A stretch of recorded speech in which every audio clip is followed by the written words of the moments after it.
Welcome to the Journey to Birth podcast. I'm Tristan, the creator of the Natural Birth Compass online childbirth education program. And today I'm excited to share with you the second half of day one of a 2-day workshop that I held in June of 2020 about the 4 critical strategies that you need to prepare for natural birth. This episode will cover the second of the 4 critical strategies, diving deeper into the 4 birth types, what it means to have a positive birth experience, and I go over an exercise to help you start to reframe your relationship with natural birth. And if you're enjoying these workshop episodes, be sure to subscribe to the podcast as I will continue to bring the remaining parts of this workshop over the next several weeks. Also, I had a phenomenal time with the women who were able to attend this workshop live, so I'm planning to hold another one very soon. If you would like to participate and be notified of the upcoming workshops, please visit naturalbirthcompass.com/natural birth workshop and get on the list to be notified of the next time I run this workshop live. And now we'll begin part 2 of day 1 of the June 2020 workshop replay on the Journey to Birth podcast. Imagine transforming the anxiety, the worry, and uncertainty you have about your birth right now into the confidence and knowledge that will end everyone's questions about your natural birth and even have them asking you how you did it. Are you ready to stop imagining your wonderful birth and start preparing to experience it? Then you're in the right place. I'm Tristan, the creator of the Natural Birth Compass online childbirth education program. And I'm coming to your ears with perspectives of birth from across time and cultures to help you become more informed and confident in your birth. So grab your mug, fill it with your favorite tea, and let's begin the journey to birth. So, confidence. What I want to do now to help you build your confidence. So this is what I was lacking. Like I had confidence in birth, but I didn't really have the right kind of confidence to have that apply in the way that I needed it to. This is what we're focusing on for the next few minutes to help you really understand how you can bring your confidence into a more applicable place. So are you guys familiar with things like the Myers-Briggs? Enneagram is one, or love language even is one. And there's like an animal one that people do with their kids now. But those kind of like personality test, that's kind of what I do, but applied to birth. So everybody has their own birth personality type. I approach it from directions with using the framework of a compass because directions appear so many times in our life in so many ways. We need direction to know where we're going. We need a direction to know where we are. Even in birth, we need direction to know where we are in our birth and where it is that we're needing to go. Direction orients us even in every day, like the sun and the stars. All of these things are oriented around direction. And, our ancestors would have been dependent on direction for even finding vital resources that, we can get out the store, but they couldn't. So I was seeing where you guys fall into the different four groups that I'm going to show you here. So it's really interesting how little it takes to really identify what your type is. So here's just an overview of the 4 types. We have, we're going to go into depth. Okay, getting better now. Okay, we're going to go into depth on each of the 4 types next, but I just want to give you first an overview look of all 4 of them. So we have direction. So people who are East, these are people who are kind of straight to the point. They're organized people. They're the people who always do things according to a plan. And then we have the people who resonate with the South. They're more of the social type. They're really warm, outgoing, extroverted type. They do great in large groups. They're always comfortable meeting new people. The West type, these are our nurturers, our caregivers. These are the people who are often taking care of other people, sometimes putting other people before their own needs, which in pregnancy is not a good thing. And then we have the people of the North, and these are more the quiet kind of people. They're more observant and oriented toward detail oriented. They're more the introverted type generally. So we're going to start by going into a bit more depth on the East.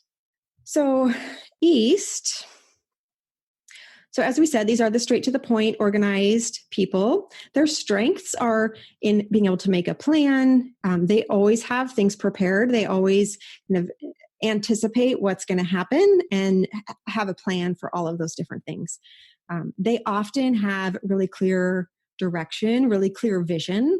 They are comfortable being in charge of things. They're really good at giving direction. They're good at helping to guide other people. And they're also really steady. They're often the people who are really confident in everything that they do. So their challenges, what things that they need to kind of be aware of is that they tend, because they often feel like they're in control of things, they have a hard time letting go and not controlling the process, which is very difficult for birth. It's not easy for them to adapt to change of their plans because they make a plan. It can be hard for them to be open to changing that plan. They're not always open to other people's suggestions. They're used to kind of being the person who takes charge of everything. So taking other people's suggestion, being open to that is not a strong suit for them generally. And it's easy for them to overextend themselves because once they have a plan, they want to finish that plan. They do like to see things through to the end. So when they're preparing for birth, one of the things that they need to be really aware of is being able to slow down and just observe sometimes. They kind of tend to be go, go, go, and they want to fit a lot of stuff in all the time. So being able to slow down and observe, preparing for unexpected things, even though they're good at making a plan, if something happens that they haven't planned for, that can be completely throw them off track. So being able, and that's part of that, learning how to let go and not be controlling of everything. Being able to relax and recharge their energy because they tend to be on the go all the time and overexerting themselves. And then discussing expectations ahead of time. Sometimes people on the East have really high expectations for other people, but they forget to share those expectations with those other people, and they expect them to just know what their expectations are because East people are very anticipatory, and they're able to do that a lot of times for other people. But not all of the directions have that strength. So they might expect that of their birth team when their birth team doesn't have that as their strength. So on these slides, and you have this in your workbook. So we have the strengths for the East, the challenges for the East, and then specific ways that if you resonate with the East as your strong point, these are the specific ways that you're going to want to be thinking about how you're preparing for birth and how you're bringing other people into your circle that are going to be helping you on that journey. So if you're an East, so one of the things about the East brings everything to life. So in natural cycles, this resonates with the spring. As far as pregnancy and birth goes, it's early pregnancy when your little embryo is just starting to become a life. And then in labor, it's kind of really early labor. So the South people, so these are, the social, the outgoing, they're really good at making everybody feel comfortable around them. So their strengths are, Souths are generally strong communicators. They don't have trouble asking for help like some of the other directions, like almost all the other directions tend to have trouble with that. Souths are naturally good communicators. A lot of times their jobs are going to have some kind of communication role in them. They're very energetic. They are much more able to go with the flow, go with sudden changes. They don't necessarily make plans. They're just kind of up for anything, which for some aspects of labor is really great.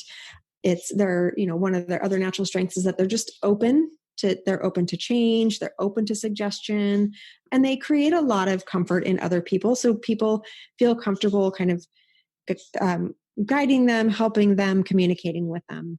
Their challenges, though, are that they tend to overextend themselves because they're not necessarily good at being organized. And so they often overdo without even knowing it. They are not good at conserving energy because of that also. They can be really vulnerable because they're so open and comfortable with other people. They can be really vulnerable to allowing other people to influence them more than they should in something like birth. And then going inward to really check in on themselves because they're so interested in connecting with other people that they sometimes lose track of their own internal balance, their own internal self.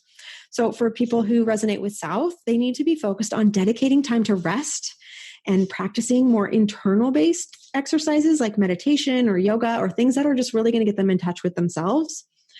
Really being careful about assessing how you are with boundaries and how you are with responding to what other people are suggesting to you, so that you don't get to birth and find that you're being really easily influenced or too vulnerable to things that people are telling you have to happen in your birth. And then finding a balance between having some plans and going with the flow, because South people will just completely go with the flow. But sometimes there is definitely a need to have some ideas of how you want things to go when it comes to birth, even if it's not a plan, so to speak. So South brings warmth and joy. So this is in nature, this is summer. So all, the expansiveness, the openness of the longest days, the warmest days. In birth, this is the later active birth, when you're getting ready to push baby out. That is kind of the most open state of all that happens in birth. And then we have West. So West people these are the nurturing caregiver type of people. So their strengths are that they are really good at creating a nurturing and comfortable environment. They're often very attuned to what other people need. They're very generous. People in the West are going to give everything they can to their baby. They're not going to hold back anything when it comes to their baby. And they're very gentle. They're very compassionate people. So a lot of times these are like nurses and teachers, people who just want to give all the time. And even though they do that, they can be good at recognizing their need to conserve for themselves also, unlike the South. So that's what kind of differentiates them from the South people, who want to connect with everybody, but they overextend, where West people want to take care of everybody, but because they're caregivers, they do tend to be able to realize a little better that they need to take care of themselves too. So their challenges are really prioritizing themselves. They always want to take care of everybody else. They want to make sure, what can happen for West people in the birth room is they will want to please their providers in a way, or they don't want to make it feel like they're getting their providers in trouble if they say no to something that their provider is recommending. So they'll sometimes go along with things that they don't really want to do, just to feel like they're making their provider comfortable. So that can be a big problem for West. A little bit different from the South, which are just vulnerable to the influence, where the West is like, they know that they don't want to accept it, but they don't want to put out anybody either. So they can sometimes have trouble conserving energy depending on kind of where they are. And that's not as much of a challenge for them as it is for the South. Giving into others' demands, because again, they'll see it as not wanting to put that other person out. And then feeling courageous and asking for help. They're used to being the ones who are giving help. So they do find it hard to sum up that strength of asking for help. So preparation tips for people who resonate with West is to dedicate time to nurture yourself, practice allowing others to help you without allowing them to control you, and understanding that when somebody's suggesting something to you, it doesn't mean that you have to do it. You can think about it. It's not, if you say no, you're not, it doesn't affect them in the way that you might be thinking it affects them, or you don't have to go along with it because they suggested it.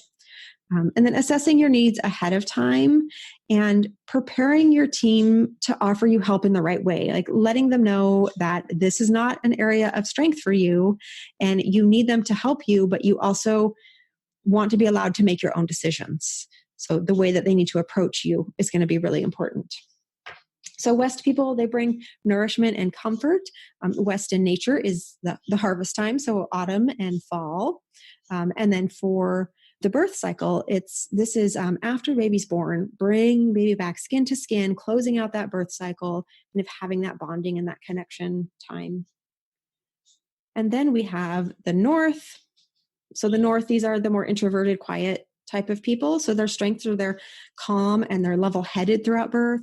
They are always able to create peace in their environments. They're often aware of situations arising or things going out of control before other people might notice it, just because they're so detail oriented, and they're good at problem solving because they're very observant of things. So they just can sometimes come up with other ways just from their skills of observation. So challenges for them is being able to ask for help. They are not used to needing help. So when they do need help, it's hard for them to understand why that is or what to do about it. Managing stress and chaos. So that North people are used to trying to having relatively peaceful environments. That's what they want. They want to be in the calm and the quiet. So when things get too chaotic, where they feel like it's out of their control, they tend to just want to get out of the situation altogether, just walk away from it. But obviously you can't do that in birth. So managing that stress, communicating with others, again, because the needing help thing, they're not used to having to do a lot of communication. They're the true introverts in the world. And so that also makes it difficult for them to be part of a team, because if you're not good at communicating, you're not good at dealing with stress in what could be a chaotic situation with multiple people around, and you're not necessarily good at needing help, then it's going to be hard to be part of a team because you're not expressing to them what you need. So preparation tips are to practice being a little bit dependent, not in a bad way, but in like allowing people to see how you need help and to offer that help, and you being able to accept it. Expressing your preparation and your needs to your partner and care team ahead of time. So letting them know that you're not probably going to ask for help, but you might actually be needing it, and you may naturally be hiding that need from them. And then practice stress management techniques. Generally, I recommend doing that with your birth partner, because that's the person who's going to be your constant throughout your birth. So if they're able to learn to identify what you do, what your patterns are along with you while you prep for birth, it's going to make it a lot easier during the birth. So North, people who are North, they bring solitude, they bring peace. So this is the winter time. In birth, this is like the very beginning or very end of the cycle. So before you know you're in labor, or after everything is all done, it's kind of the start and the end of the cycle. So now that you know who you are, hopefully, if you haven't, I do have another assessment that you can download that just goes through discovering what your strength is. If you need help discovering what your strength is, let me know, and I can help you with that. And I can send you an assessment that just goes through a little questionnaire. I want to bring this here because it kind of shows us what really is true that we need to know for birth versus what is what we think we need to know about birth, right? So what they found in this study is that to be empowered in birth increases a first-time mother's chances for having a positive birth experience. Now, this is not going to apply only to first-time mothers. This will apply to any mother. Just in the study, they were only talking to first-time mothers. So within that theme, they picked out 3 specific categories that helped women to find that empowerment. So one was being able to trust their body and face the pain, their level of interaction between the body and mind and giving birth, so that being able to really go to that deep inner space and get the thinking mind out of the way, and having consistency of support from their birth team. So what you might see here, and what is interesting to know, is that nothing here is mentioning that they needed to know a bunch of facts or statistics. They didn't feel like they needed to know statistics for a C-section. They didn't need to know what stage of cervical dilation you need to be at to get an epidural, or when it's too late to get an epidural, or how long each stage of labor is supposed to last, the timing of cervical dilation. They didn't need to know any of that. That's not what contributed to them having a positive birth outcome. What they did find is that they needed to have that constant kind of support, and they needed to have a birth environment that was in their control. The other interesting thing that I found in this study is that when they did feel that they had a positive experience, what I loved was the descriptions that they were giving. They described it as feeling an indescribable happiness, an experience without equal, a feeling of power. And the researchers noted that the feeling of empowerment, of control in their birth, that was what they felt was giving these moms the endurance and the ability to cope with pain, and that helped them achieve what they were calling a positive birth experience. So what can you take from this study? Well, everyone around pregnant women tend to become really caught up in birth being about safety, the safety of the mother, the child, worrying about what could go wrong, can you handle it? And, of course, safety is of top priority, right? We do want a healthy mom and we do want a healthy baby. That's not unimportant, of course, but we can have that outcome and we can have empowering births. It's not that one has to be in sacrifice of the other. Birth is a rite of passage. Your whole pregnancy and your upcoming birth are experiences that are changing who you are. And no matter what, it's going to transform you into a different person, because it has to, so that you can learn how to parent that newest member of your family. Birth is a part of starting this new stage of life, this new cycle. And that transformation, as you experience it, it can be positive and empowering, or it can be negative and distressing. So, when you think about who you want to become after your birth experience, do you want to be somebody who walks away like Maria, feeling really capable, feeling really confident? Do you want to be somebody who sees her own strength, somebody who is reassured that her birth went exactly how it was supposed to be? You'll remember your baby's birth forever. You're going to remember that birth experience forever, and you're going to relive a lot of that forever. So, you want it to be a positive experience that's coming back to you year after year.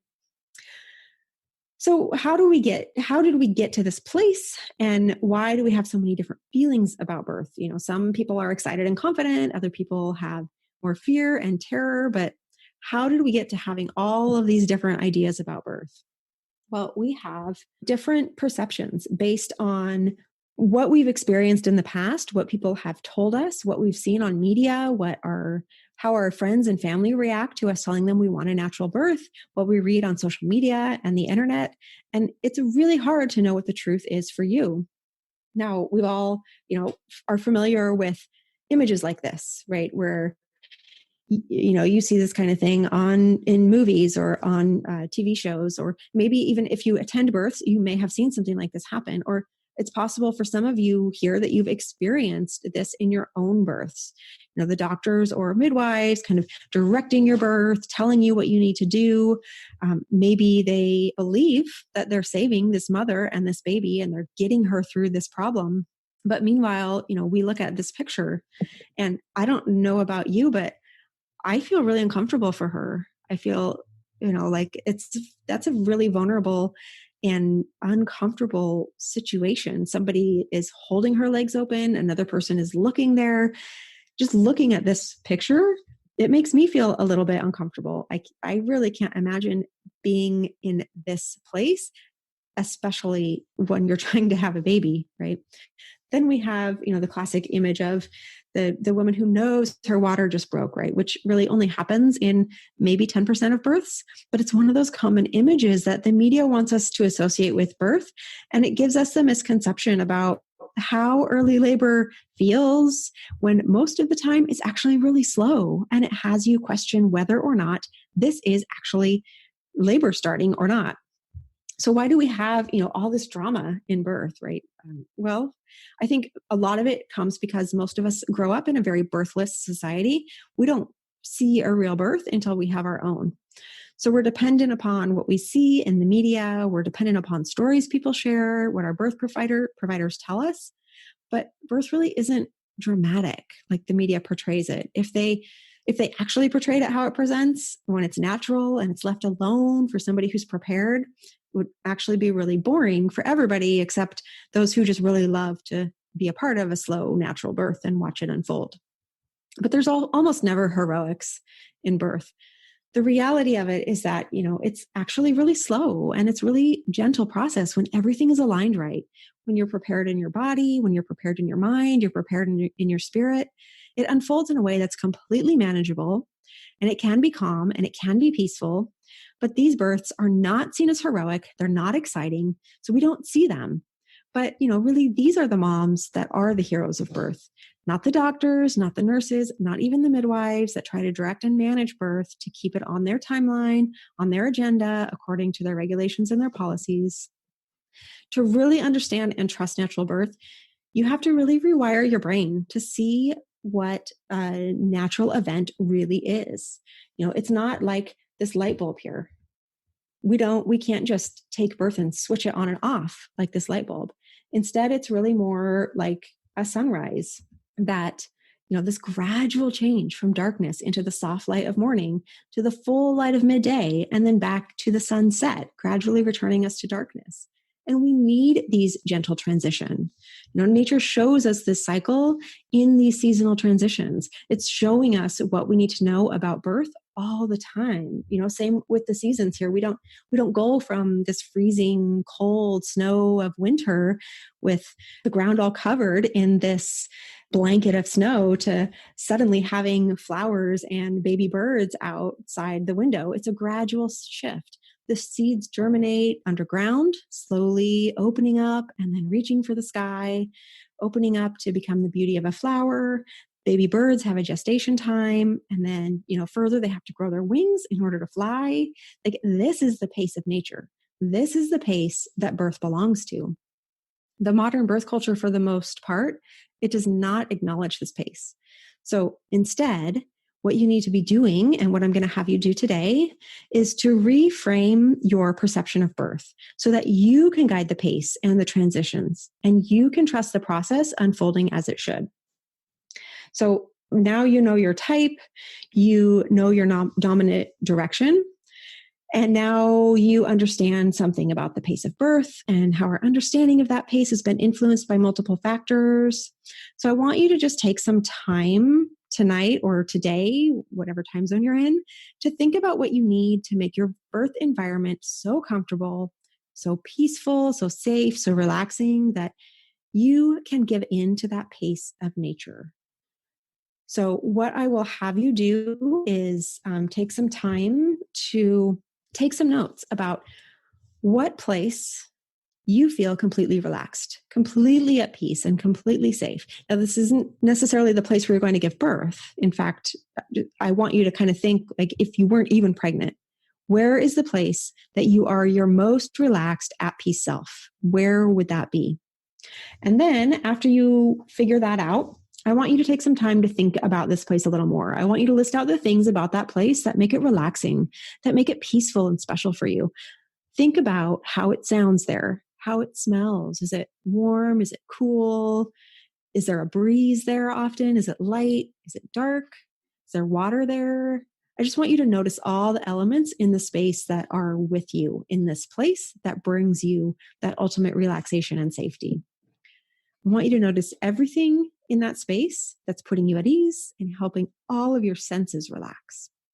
And then you're going to take that list and think about different ways that you can bring those elements into your birth room. So what sounds, what smells, what textures could you bring into your birth space that will bring you close to being in that place? So if you wanted to be giving birth under the stars, you can create something like that in your birth room. If you wanted to give birth in a field of flowers, you can create that too. Once you know what it is about this place that brings you serenity and how it is that it's affecting you, you can find ways to bring that into your birth room. So these are all parts of identifying you and identifying your needs in your birth.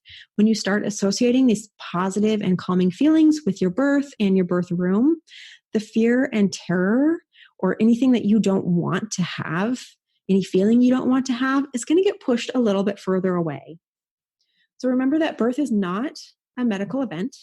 It's a life event, and things that bring you joy and comfort and peace in your everyday life, you want to have those things present for your birth too. All of this means that, when you identify yourself and you identify what you need to have in your birth room to make you calm and serene, this means that there's a lot of aspects of your birth that are in your control. You first understand yourself, understand your needs, understand what helps you stay calm, what helps your senses. So you have to first understand, what it is that you need at your very core to make your birth positive and successful for you so that you can have that trust in your mind and your body. You can figure out how to have that constant support, those 3 things that we talked about in that study that helped those women have that positive birth experience. And then tomorrow, we're going to take this information and we're going to bring it up to the next level to talk about how it's going to help your communication, both with your birth partner, with your birth team, anybody else that you might need to be communicating with in your birth. So I just want to quickly recap what we talked about today. I know we're way over time, but so first we went over what it means to get savvy and get sassy, and how that this is in your workbook, these four pieces of this, how it takes time. It takes focus. It takes prioritizing yourself and your needs and your support, and then understanding how to put that into practice. And then hopefully you've learned your type, and then you can start evaluating your strengths, your challenges, and how you need to be approaching your birth preparation. And again, if you need any help with that, just let me know and I can send you the link for the deeper assessment form as well. And then you learned what makes confidence and a positive birth outcome, not just information and having a safe birth, but having that feeling of control, having that connection of mind and body so that you can drop into that deep inner space when you're in your birth, and then having the right support. And then you're going to work on this exercise to start learning how to reframe your feelings about birth and how to approach a new way to prepare and how to really create a space that's going to be comfortable and inviting for you. And then tomorrow's session, we are going to identify your communication style. So that's going to go back to using the type that we already went over earlier today. And then we're going to find your strength to be prepared for birth. And we'll talk about a couple case studies and birth stories, and then what to do next after this workshop. So tonight, continue to think about your ideal birth environment, what elements are going to make it calm, safe, and comfortable for you. Then identify your type. Again, let me know if you need help with this. So question, what if there's problems during labor and no doctors are there? What could I do then? That is a really great question. So one thing that I actually was talking to one of my moms about recently was that right now, especially, she was asking for kind of her final tips of what to do. She was in the last few weeks before her baby was due, wondering what tips she needed to just prepare for the final countdown to her baby arriving. And one thing that we talked about right now, just because everything is a little bit weird, well, this was actually a month and a half ago, was that everybody should probably have some gear at home just in case. Now, I know things are, at least here where I am, I'm actually in Washington State, so we were kind of at the initial outbreak of COVID that was identified here in the US. I was kind of advising a lot of my people who were not already planning a home birth to just have a home kit just in case, because we didn't really know for sure. There were rumors of moms being turned away from their hospitals when they were in labor because the hospital didn't have any extra beds, or they didn't have a safe space to have them in the hospital because of risk of infection. And so, I do think that actually, as I was thinking about that further, that's probably something that should just apply all of the time, like lessons that this is teaching us, right? Like we should probably all pregnant women should be prepared for that potential, right? I think, labor, birth, assuming that this is happening, having problems during labor and no doctor being there, assuming that this is happening, at a normal stage in the pregnancy, and this isn't like a really early preterm labor, in which case, you're going to want to get yourself to a hospital that has a NICU, and those, that kind of labor can go really fast. So hopefully you've been doing a lot of, prep for your healthcare so that you're staying really strong and healthy during pregnancy to try to mitigate those kinds of circumstances from even coming up in the first place. Not that that's a guarantee, but it's certainly going to lower the risk of having something like a preterm labor. But assuming this is like an on-time labor and you can't get to the hospital, there's actually very rarely problems when birth is not messed with, as long as you've done the proper preparation. The problems arise when we get in our own way. So, for instance, one mom that I was working with, doing some birth coaching with, she's an East personality type, right? So the East people tend to want to control things. They have a hard time relaxing and letting go. And in her first birth, she was doing that a lot. So she was kind of constricting labor from being able to go. And her early labor ended up being really long, multiple days long. And she had been planning a home birth and ended up going to the hospital because she just couldn't get it going. So she has been doing a lot of work this time around in order to learn how to relax, how to kind of let go. We've been working on some different physical aspects to help her do that, so she gets used to feeling what that feels like in the physical body, as well as, being able to be aware of it when it's happening. So, and she's been working on it for months. So then by the time her baby's due, she is already, she's already trained herself to just have these responses and these reactions if she feels like she's doing something that's not relaxing and not letting go, she can identify it without having to pull up her thinking brain too much. And she can get herself back into a pattern of relaxing and letting go. There's things like that you, if you're doing the right preparation, you'll have all of those tools available for you. So ideally, problems aren't really arising. If there is a problem, it depends on the problem. I mean, just saying the problem is pretty vague. So if you have more of a specific thing that you're thinking of or that you're concerned of, or that's causing you anxiety, imagining it happening, if you want to share what that is, then I could speak more specifically to that. But, by and large, the problems that we see in birth and in labor are really because of either something that we ourselves are doing because of our brain and are trying to control things, or because of interventions that are done to us, or because we haven't done enough to support our health during our pregnancy. So we're experiencing a problem in that way. Thank you so much for joining me today. I hope you enjoyed the second half of day 1 of this workshop. Again, if you'd like to get notified of future workshops, you can register at naturalbirthcompass.com/natural birth workshop. If you would like an opportunity to work with me further to prepare for your birth, I'll invite you to visit naturalbirthcompass.com/course, where you can learn more about my online childbirth education course. And if it aligns with your vision for your birth, you can join right away and get started with the on-demand content, and also join in for our monthly group coaching calls. Stay tuned and subscribe to this podcast so you can get the remaining episodes from this workshop. Until then, I wish you a wonderful journey to birth.